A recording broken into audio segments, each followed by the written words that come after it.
Shalom dewasa muda CK7. Shalom. Sekali lagi shalom. Shalom. Kita siap untuk memuji Tuhan, amin. Amin. Mari sama-sama kita tepuk tangan di atas kepala yuk. Kita percaya bahwa Tuhan kita adalah Tuhan yang baik, amin. Amin. Haleluya. Come on.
Pujian ini sekali lagi. Lord, you are good and your mercy endureth forever. Lord, you are good and your mercy endureth forever. People from every nation and tongue, from generation to generation,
we worship you.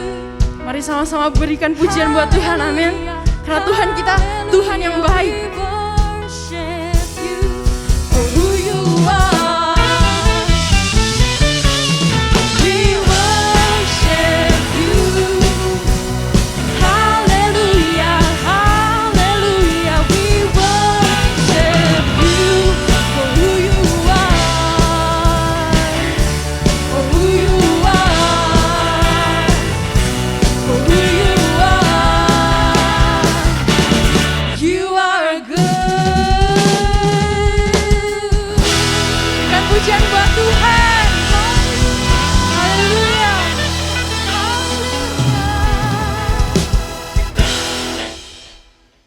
Mari kita sama-sama siapkan hati kita.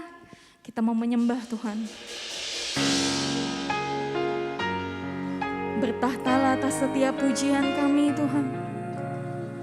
Biar namamu yang ditinggikan, biar hanya Engkau yang disenangkan.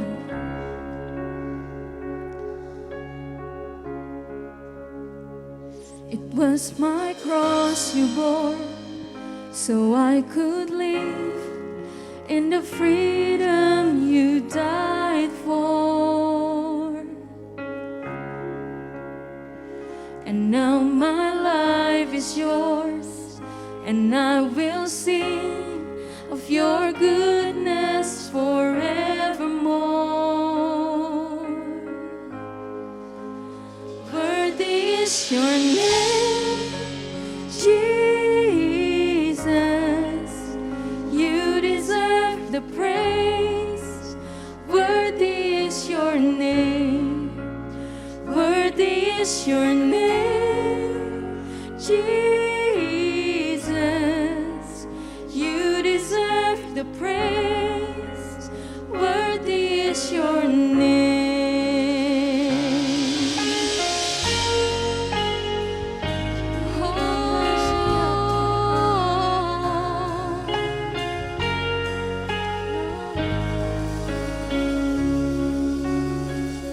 And now my shame is gone. I stand amazed in your love undeniable.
Setiap kami milik-Mu Tuhan, kepunyaan-Mu.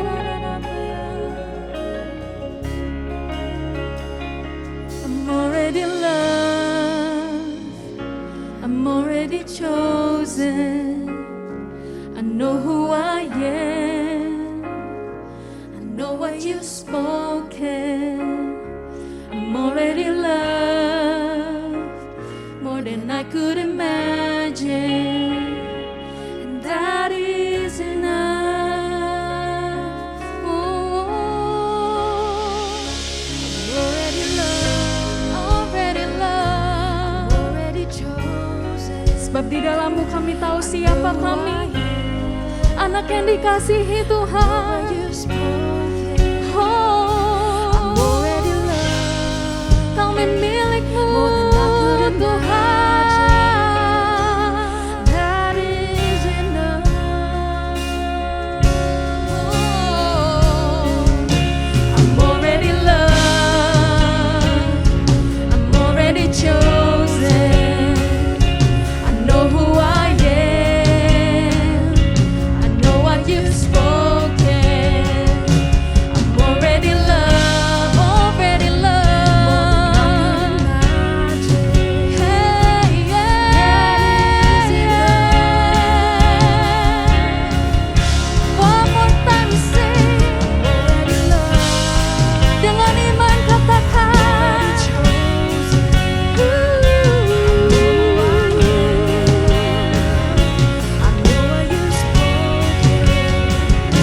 I'm already loved more than I could imagine. That is enough. That is enough for me. That is enough. Mari katakan that is enough. That is enough. You are enough. You are enough. You are enough. For you are enough. I am enough. Jireh, You are enough. Sebab Engkau cukup bagi kami Tuhan. You are enough. Gak ada yang lain. Yang kami mau cuma Tuhan. I will be content. Biar sepanjang tahun ini Tuhan yang memelihara setiap kami. You are enough. Biar rencana-Mu yang terjadi atas kami Tuhan. Jireh, You are enough. Because You are Jehovah Jireh. Jireh, You are enough. I will be content in every circumstance. Jireh, You are enough. Hallelujah. Yes, You are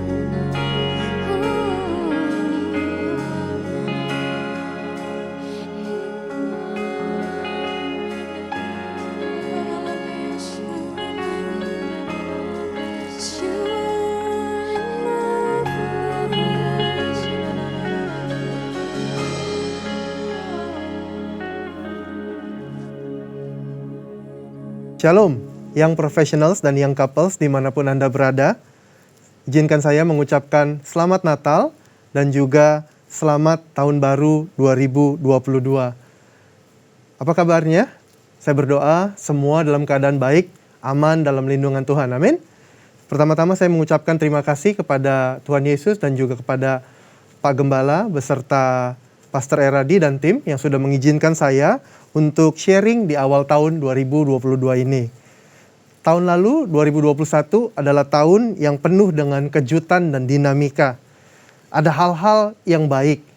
Namun tidak dapat dipungkiri banyak juga hal-hal yang kurang mengenakan dan bahkan menyedihkan. Ya, sebagaimana saya dengar kesaksian dari Pastor Randy, di mana beliau harus kehilangan papanya. Dan bukan itu saja, ketika dalam mencari perawatan, pengobatan, harus digeret keluar oleh satpam, oleh security. Wah, saya nggak bisa bayangin. Ya, saya yakin teman-teman juga mengalami 1 tahun di mana ada hal-hal yang baik, dan juga ada waktu-waktu di mana merasa seperti naik roller coaster. Naik, turun, ya, meliuk sana, gerak ke sini lagi. Nah, bagaimana dengan rema yang kita dapatkan? Apa yang kita pelajari dari tahun 2021 ini? Nah, saya pribadi, saya merasa bahwa hal-hal yang biasa kita pegang teguh, ternyata itu adalah hal-hal yang shakeable atau bisa digoncangkan. Hanya berpegang erat kepada Tuhan saja yang membuat kita tetap bisa bertahan, membuat kita bisa berdiri dengan teguh. Amin. Untuk tema tahun 2022 ini saya diberikan satu tema, Put Jesus First. Ya, Put Jesus First. Mari kita baca ayat Alkitab dari Lukas pasalnya yang ke-14, ayat yang ke-25 sampai dengan 33. Saya bacakan. Segala sesuatu harus dilepaskan untuk mengikuti Yesus. Pada suatu kali, banyak orang berduyun-duyun mengikuti Yesus dalam perjalanannya. Sambil berpaling, ia berkata kepada mereka, "Jikalau seorang datang kepadaku dan ia tidak membenci bapaknya, ibunya, istrinya, anak-anaknya, dan saudara-saudaranya laki-laki atau perempuan, bahkan nyawanya sendiri, ia tidak dapat menjadi muridku. Barang siapa tidak memikul salibnya dan mengikut aku, ia tidak dapat menjadi muridku. Sebab siapakah di antara kamu yang kalau mau mendirikan sebuah menara, tidak duduk dahulu membuat anggaran biayanya, kalau-kalau cukup uangnya untuk menyelesaikan pekerjaan itu. Supaya jikalau ia sudah meletakkan dasarnya dan tidak dapat menyelesaikannya, jangan-jangan semua orang yang melihatnya mengejek dia, sambil berkata, orang itu mulai mendirikan, tetapi ia tidak sanggup menyelesaikannya. Atau, raja manakah yang kalau mau pergi berperang melawan raja lain, tidak duduk dahulu mempertimbangkan, apakah dengan 10.000 orang ia sanggup menghadapi lawan yang mendatanginya dengan 20.000 orang? Jikalau tidak, ia akan mengirim utusan selama musuh itu masih jauh untuk menanyakan syarat-syarat perdamaian. Demikian pula lah tiap-tiap orang di antara kamu yang tidak melepaskan dirinya dari segala miliknya tidak dapat menjadi muridku." Demikianlah firman Tuhan. Nah, apa yang kita bisa pelajari dari Lukas tersebut, ya? Kita mau belajar masuk tahun 2022 ini. Saya yakin 2022 ini masih ada harap-harap cemas, ya. Apalagi kalau kita mengikuti perkembangan berita, kita tahu sudah ada penularan lokal, varian yang baru. Ya, kita juga belum tahu bagaimana dengan ekonomi dan hal-hal lainnya. Namun kita percaya, selama kita berjalan dengan Tuhan, pasti Tuhan akan menyertai kita. Amin. Nah, oleh karena itu, put Jesus first. Ya, ada 3 poin yang kita bisa pelajari dari put Jesus first ini. Poin yang pertama adalah atur prioritas komitmen kita. Nah, ayat yang baru kita baca barusan sepertinya agak mencengangkan, ya, agak mengagetkan. Tiba-tiba Yesus berkata kepada orang banyak yang mengikutinya dan dia berkata, ayat yang ke-26, "Jika seorang datang kepadaku dan ia tidak membenci bapaknya, ibunya, istrinya, anak-anaknya, saudaranya laki-laki ataupun perempuan, bahkan nyawanya sendiri, ia tidak dapat menjadi muridku." Sepertinya kedengarannya sangat kontroversial. Mengikuti pengikut yang begitu banyak, tiba-tiba membuat statement yang sedemikian rupa. Nah, apa maksud Tuhan Yesus? Membenci. Benci itu kata yang kuat, ya. Tapi Tuhan Yesus di sini hendak menunjukkan bahwa put Jesus first artinya tidak bisa mengikuti Yesus hanya sekedar hubungan-hubungan biasa. Dengan kata lain, kalau bahasa kekiniannya, ya cuma sekedar menjadi orang Kristen. Yang penting ibadah, yang penting punya gereja, yang penting setahun berapa kali merayakan. Bukan, yang Tuhan mau adalah hubungan yang lebih intim, yang lebih dalam daripada sebelumnya. Dan saya yakin ketika Tuhan Yesus mengatakan hal ini sebenarnya bukan yang pertama kalinya. Di Lukas 8 ayat yang ke-18 sampai dengan 21, Yesus pernah berkata, Alkitab menuliskan seperti ini. Saya bacakan. Ibu dan saudara-saudara Yesus datang kepadanya. Tetapi mereka tidak dapat mencapai dia karena orang yang banyak. Orang memberitahukannya kepadanya, ibumu dan saudara-saudaramu ada di luar dan ingin bertemu dengan engkau. Tetapi ia menjawab mereka, ibuku dan saudara-saudaraku ialah mereka yang mendengarkan firman Allah dan melakukannya. Bayangkan, teman-teman, ibu Yesus, saudara-saudara kandung Yesus datang kepadanya dan Yesus berkata sedemikian rupa, ya, keluargaku, ibuku, saudaraku adalah orang yang mendengarkan firman Allah dan melakukannya.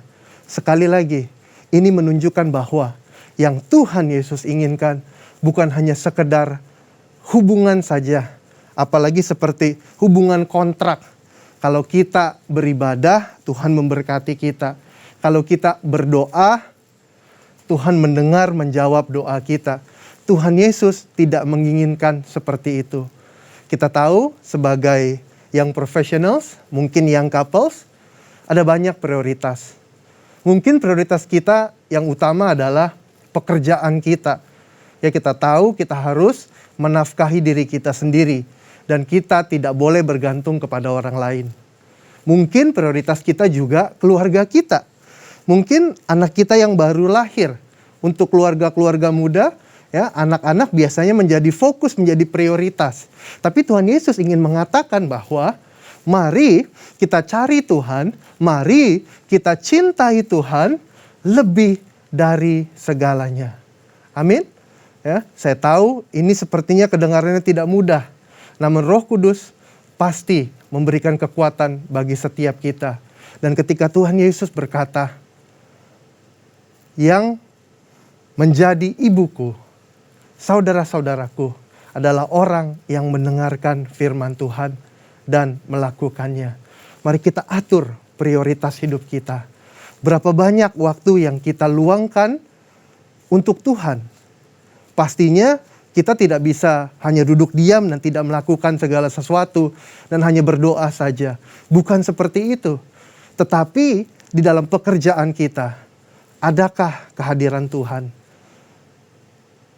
Dalam keluarga kita, adakah kita melakukannya karena kita mengasihi Tuhan? Nah, itu yang kita mau. Dan saya percaya, teman-teman, ketika kita berjumpa pribadi, ya, ada statement yang baik yang saya tuliskan di sini. Perjumpaan pribadi dengan Tuhan pasti mengubah prioritas kita. Sekali lagi saya ulang, perjumpaan pribadi dengan Tuhan pasti mengubah prioritas kita. Katakan amin. Kita lihat ada dua contoh di sini. Ketika mereka berjumpa pribadi dengan Tuhan, prioritas hidup mereka berubah. Mereka sedang mau melakukan sesuatu, namun mereka berjumpa dengan Tuhan dan hidup mereka diubahkan. Yang pertama adalah Yusuf, yang merupakan ayah dari Tuhan Yesus itu sendiri. Ya, kita tahu momen Natal baru saja kita lalui. Dan ini menjadi satu ayat yang sering kali ya, dibacakan ataupun dikhotbahkan, di mana ketika Yusuf pertama kali mendengar tunangannya yaitu Maria mengandung, ia hendak diam-diam menceraikannya. Ya, kalau kita lihat gambarnya, sepertinya Yusuf sedang galau, ya, sedang berpikir, sedang merenungkan. Ia tidak ingin menyakiti tunangannya, namun ia harus melakukannya. Namun apa yang terjadi? Malaikat Tuhan datang kepadanya di dalam mimpi dan menunjukkan bahwa ada rencana besar untuk bayi yang sedang dikandung Maria. Apa yang terjadi? Beberapa tahun ke depan, Maria, Yusuf mendedikasikan hidupnya. Prioritas hidup mereka berubah. Mereka harus mengikuti kehendak Tuhan. Mereka harus pergi meninggalkan kampung halaman. Mereka harus memastikan bahwa rencana Tuhan tergenapi. Contoh yang kedua, kita lihat ini kisah yang populer juga, yaitu Zakheus. Ya, Zakheus itu kepala pemungut cukai. Kalau orang Israel sangat-sangat membenci Zakheus ini. Kenapa? Karena dia seorang Israel yang bekerja untuk penjajah mereka, bangsa Romawi. Dan pemungut cukai biasanya orang-orang yang lazim melakukan praktek korupsi. Dan bukan hanya dia pemungut cukai, dia adalah kepalanya. Makanya nggak heran ketika Yesus datang ke rumah Zakheus, orang-orang mencibir. Orang-orang istilahnya ngebu. Ya. Ngapain Tuhan Yesus ke rumah Zakheus? Ngapain dia makan sama pendosa ini? Namun apa yang terjadi? Teman-teman, kita lihat ya. Ketika Zakheus melihat Yesus, dia berusaha. Sebagai orang pendek, dia nggak bisa kelihatan. Ketutupan, ya, kalah dia istilahnya ya. Dia naik ke atas, dia mau lihat Yesus. Di Lukas, kitab Lukas, pasal 19 ayatnya yang ke-6 dan 8, saya bacakan. Lalu Zakheus segera turun. Ketika dia lihat Yesus, Yesus lihat dia, Zakheus segera turun menerima Yesus dengan sukacita. Ya, apa yang terjadi? Setelah mereka makan, ini yang dahsyat, ini yang luar biasa. Ini yang saya katakan ketika kita berjumpa pribadi dengan Tuhan, prioritas hidup kita berubah. Amin. Tetapi Zakheus berdiri dan berkata kepada Tuhan, Tuhan, setengah dari milikku akan kuberikan kepada orang miskin. Dan sekiranya ada sesuatu yang kuperas dari seseorang, akan kukembalikan 4 kali lipat. Seseorang yang memiliki prioritas mencintai uang lebih dari bangsanya sendiri, ketika ia berjumpa dengan Tuhan, prioritasnya berubah. Kita menyongsong ataupun menjalani tahun 2022 ini. Mari kita atur prioritas kita. Kita minta Tuhan memimpin setiap jalan kita. Amin.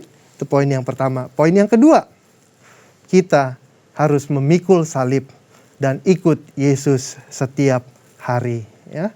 Memikul salib bukan satu ayat yang baru. Sebelumnya di kitab Lukas pasal yang ke-9 ayat 23, setiap orang yang mau mengikut aku, ia harus menyangkal dirinya, memikul salibnya setiap hari dan mengikut aku. Ada panggilan untuk memikul salib. Ya. Ada panggilan untuk hidup bukan hanya sesuai dengan kehendak diri kita saja. Bicara tentang kehidupan Kristen adalah bicara tentang kehidupan yang melibatkan Allah, yang memilih jalan Allah dibandingkan jalan-jalan kita sendiri. Put Jesus first berarti juga kita menomorduakan rencana kita, rancangan kita, dan memilih untuk mengikuti apa yang Tuhan sudah tetapkan. Nanti saya akan menutup khotbah ini dengan kesaksian. Tapi izinkan terlebih dahulu saya menyelesaikan poin ini. Ya, kita belajar tentang memikul salib dari Tuhan Yesus itu sendiri. Literally, secara harafiah, dia memang memikul salib. Namun, battle atau perjuangannya terjadi sebelum itu. Ketika ia sedang berdoa di Taman Getsemani, Tuhan Yesus sedang mengajarkan dan memberikan contoh kepada kita bahwa ini loh, artinya pikul salib ini seperti ini. Dia berkata, bukan kehendakku, melainkan kehendakmulah yang terjadi. Ya, kita perlu belajar mengesampingkan kehendak kita, kenyamanan kita, bahkan ambisi kita, dan kita mengizinkan kehendak Tuhan yang terjadi dalam hidup kita. Amin. Itulah artinya memikul salib. Mudah? Enggak mudah. Sulit? Yes. Namun Roh Kudus pasti memberikan kesanggupan, memberikan kekuatan. Ketika kita benar-benar mau put Jesus first. Kita mau menomor satukan Yesus di tahun 2022 ini. Mari kita pikul salib kita. Amin. Kita bisa belajar dari Rasul Paulus yang berulang kali di Kisah Para Rasul. Ia dicegah untuk khotbah di tempat tertentu. Ya, saya mau ambil satu contoh saja. Di Kisah Para Rasul 16 ayatnya yang ke-6 dan ke-7. Mereka melintasi tanah Frigia dan tanah Galatia. Karena Roh Kudus mencegah mereka untuk memberitakan Injil di Asia. Dan setibanya di Misia, mereka mencoba masuk ke daerah Bitinia, tetapi Roh Yesus tidak mengizinkan mereka. Dan bahkan pada malam harinya, Paulus diberikan penglihatan untuk ke Makedonia. Lihat teman-teman, Paulus sebagai rasul, sebagai church planter, dia punya rencana, dia ingin mengunjungi tempat-tempat tertentu. Namun pada akhirnya, karena ia tahu ia harus mengikut Tuhan, ia mengalah dan mengizinkan rencana Tuhan yang digenapi dalam hidupnya. Dampaknya apa? Dampaknya sungguh sangat luar biasa. Ketika Paulus memutuskan untuk taat, paling tidak 3 hal ini yang terjadi. Yang pertama, Tuhan membuka hati Lydia, seorang wanita yang prominent, yang menjual kain ungu, seorang businesswoman yang kaya, yang membuka hatinya dan juga memberi dirinya untuk dibaptis serta seisi keluarganya. Yang kedua, masih di Makedonia, wilayah Makedonia, ada seorang hamba perempuan dengan roh tenung. Ia dilepaskan dari roh tenung tersebut. Dan yang ketiga, yang sering kali kita dengar, yaitu kepala penjara di Filipi. Kita tahu ketika Paulus di penjara, ia tetap memuji Tuhan, penjara digoncangkan, rantai terlepas, kepala penjara berpikir, celakalah aku, matilah aku, lebih baik aku bunuh diri. Kenapa? Karena dia tahu hukumannya pasti hukuman mati. Tapi Paulus berkata, jangan bunuh dirimu, kami masih ada di sini. Ia mengundang Paulus dan sebagai akibatnya adalah ia beserta seisi keluarganya diselamatkan. Teman-teman, kita bisa lihat satu pelajaran yang sangat luar biasa di sini. Ketika kita mengalah, ketika kita mengizinkan, Tuhan, ini aku Tuhan. Jadilah padaku seperti yang kau kehendaki. Rencana Tuhan jauh lebih baik dari rencana kita. Katakan amin. Ya, rencana Tuhan jauh lebih baik dari rencana kita. Kita boleh merencanakan hal ini dan hal itu. Namun ketika Tuhan berkehendak dan kita bekerja sama dengan Tuhan, we cooperate dengan Tuhan, hal-hal yang besar terjadi. Nah, contoh kehidupan sehari-harinya, ya, mungkin kita membuat keputusan untuk ikhlas menerima segala sesuatu yang terjadi. Ya, masih dalam situasi pandemik ini nggak mudah. Kita bekerja, ada perubahan-perubahan. Harusnya libur, nggak libur karena ada kerjaan. Ya, harusnya kita bisa lebih santai, tapi kita harus ada tanggung jawab lain yang harus kita lakukan. Kita terima dengan ikhlas. Keputusan mungkin yang selanjutnya adalah untuk mengampuni, walau mungkin kita disakiti ataupun dikecewakan. Dan keputusan selanjutnya mungkin keputusan untuk melayani Tuhan. Walaupun kita keluarga muda, anak-anak kita masih kecil, namun kita tahu, ya, Tuhan membutuhkan kita, gereja membutuhkan kita, kita melayani Tuhan. Itulah contoh dari memikul salib. Ya.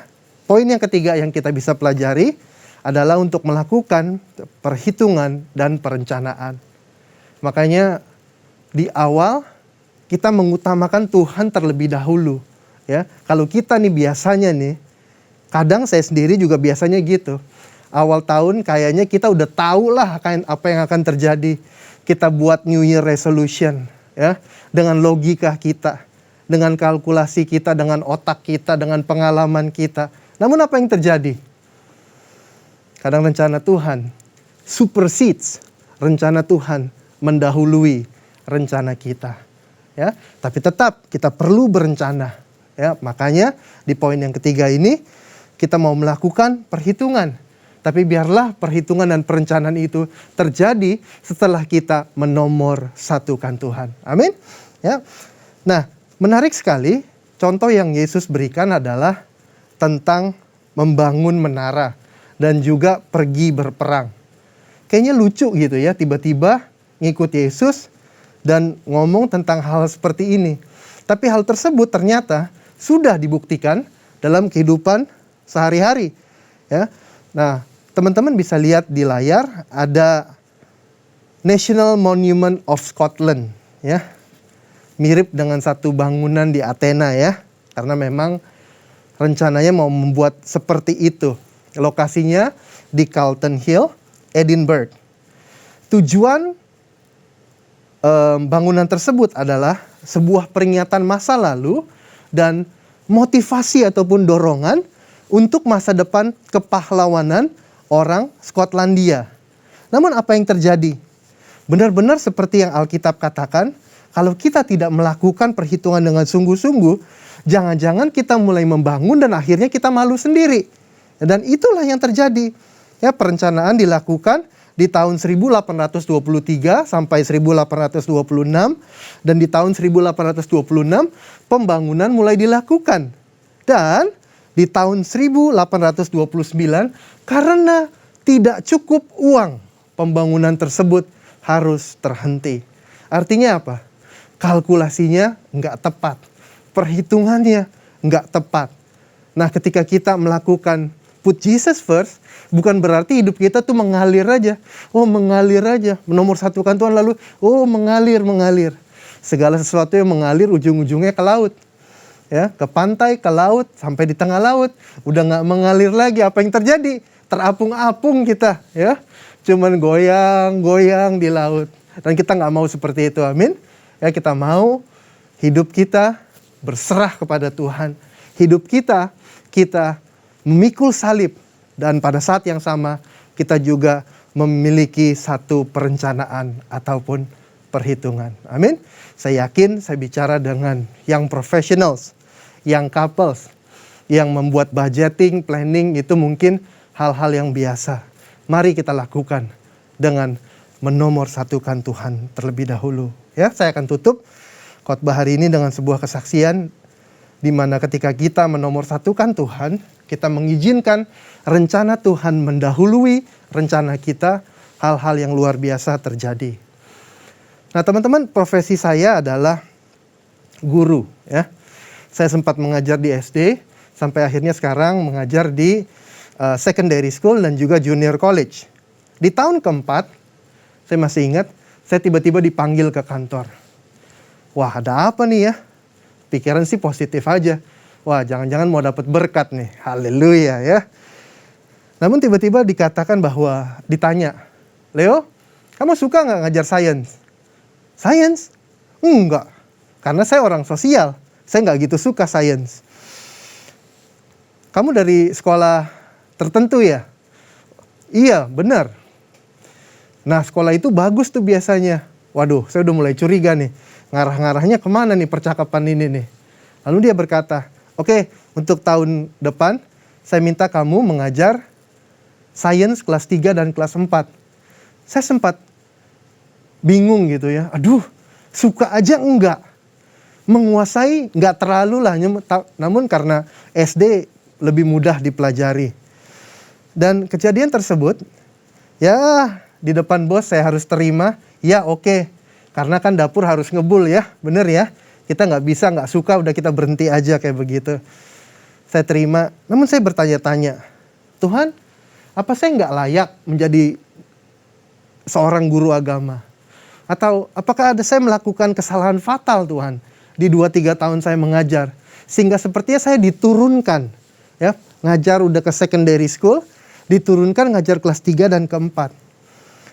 Jujur saya ragu, saya nggak tahu apakah pekerjaan saya akan baik, akan dinilai bagus, dan juga apakah murid-murid bisa belajar dengan maksimal, ya. Namun apa yang terjadi?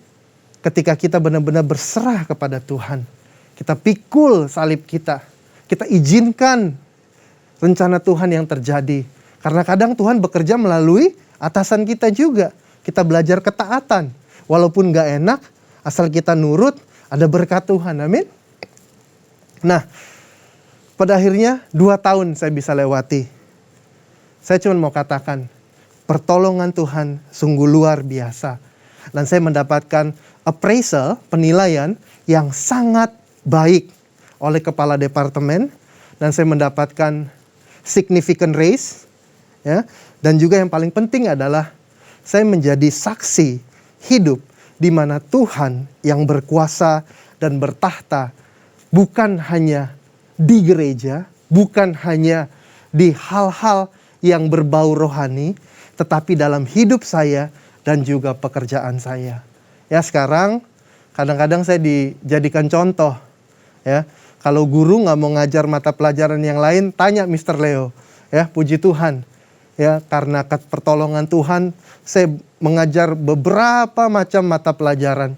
Ya, di level atas, level bawah, saya jalani semua. Karena saya tahu ada Tuhan yang menyertai. Amin. Ya, mari kita mulai tahun 2022 ini dengan satu kerinduan untuk menomorsatukan Tuhan. To put Jesus first. Haleluya. Mari kita berdoa. Tuhan Yesus, terima kasih Tuhan. Kami mau membuka lembaran baru di tahun 2022 ini dengan menomorsatukan Tuhan. Kami ingin belajar melihat, bercermin dari 2021. Apakah kami sudah menomorsatukan Tuhan? Apakah prioritas kami sudah tertata dengan baik? Kalau belum, biarlah Roh Kudus yang menuntun kami, memberikan hikmat kebijaksanaan kepada kami ya Tuhan. Terima kasih ya Bapa. Pimpin kami supaya apapun salib yang harus kami pikul, kami bisa menjalaninya dengan penuh ucapan syukur. Karena kami tahu ada Allah Immanuel, ada Allah yang tidak pernah meninggalkan kami. Terima kasih Tuhan. Berikan juga kami kebijaksanaan supaya kami bisa merencanakan, menata, melakukan perhitungan atas hidup kami. Sehingga hidup kami tidak menjadi bahan tertawaan orang, tapi hidup kami memuliakan Tuhan. Kami menjadi saksi-saksinya Tuhan. Kami menjadi orang-orang yang diberkati Tuhan karena kami taat kepadamu. Terima kasih Tuhan. Berkati keluarga muda Tuhan. Berkati yang professionals out there. Berkati komunitas dewasa muda CK7 dengan segala pergumulan mereka. Hamba berdoa tahun 2022 mereka lebih lagi mengutamakan Tuhan dan mereka menerima dampak positifnya. Terima kasih Bapa. Terpujilah namamu. Di dalam nama Tuhan Yesus kami berdoa. Amin. Baik, sekarang waktunya untuk pengumuman. Mari kita bawa persembahan kita ataupun persepuluhan atau ucapan syukur kita. Ya, dan untuk info bisa dilihat di layar yang ada di screen teman-teman semua. Komunitas Dewasa Muda CK7 memiliki kulkul untuk dewasa muda, ya, yang professionals dan juga yang couple. Ya, memang dikhususkan untuk orang-orang muda ini ya. Nah, bisa hubungi @2pm_GBIPRJ dan @uturn_GBIHCR melalui Instagram. Nah, perlu saya sampaikan juga bahwa ada di GBIPRJ ada kul yang khusus untuk keluarga muda, di mana keluarga muda bisa sharing. Kita tahu dinamikanya luar biasa. Ya, prioritasnya bergeser. Ya, banyak hal yang terjadi. Dan kadang-kadang waktu yang ditentukan melebihi. Kenapa? Karena ada kehangatan dari kul tersebut. Ya, so tune in dan DM IG kami jika teman-teman rindu untuk bergabung. Selanjutnya, mari kita satukan hati kita. Kita mau berdoa untuk negara kita. Haleluya, haleluya. Tuhan, terima kasih Tuhan untuk Indonesia. Kami percaya Indonesia aman dalam lindungan Tuhan. Kami percaya Indonesia bangsa yang diberkati Tuhan. Dan kami mau terus berdoa untuk Indonesia Bapa. Pulihkan Indonesia. Biar ada shalom di Indonesia Tuhan. Khususnya di tengah pandemik ini ya Bapa. Kami berdoa supaya terus pemulihan demi pemulihan terjadi ya Bapa.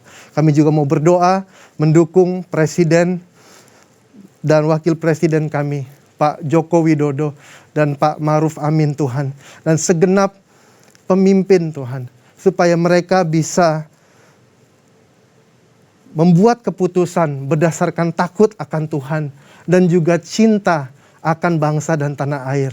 Sehingga keputusan yang mereka buat adalah keputusan yang terbaik ya Bapa. Terima kasih Tuhan, terima kasih. Kami juga mengucap syukur atas gereja ini. Tuhan berkati berlimpah-limpah. Tuhan sertai Tuhan. Tuhan bawa terus Tuhan gereja kami CK7 untuk menjadi alat Tuhan. Untuk menuai di akhir zaman ini ya Bapa. Kami mau berdoa untuk gembala sidang kami, Pak Insinyur Niko, istri dan segenap tim yang ada. Berkati mereka Tuhan. Biarlah kau pakai Pak Niko untuk menjadi the voice for the third Pentecost ini ya Bapa. Terima kasih Tuhan. Kami juga tidak lupa, kami berdoa dan mendukung Gembala CK7 Dr. Yanto Simko Putra. Tuhan berkati Pak Dokter, berkati Ibu Olivia, berkati anak-anak, cucu, dan mantu Tuhan. Berkati juga Tuhan, tim leadership di CK7 ya Bapa. Supaya terus Tuhan, kami bisa menjadi alat-Mu untuk memuliakan Tuhan.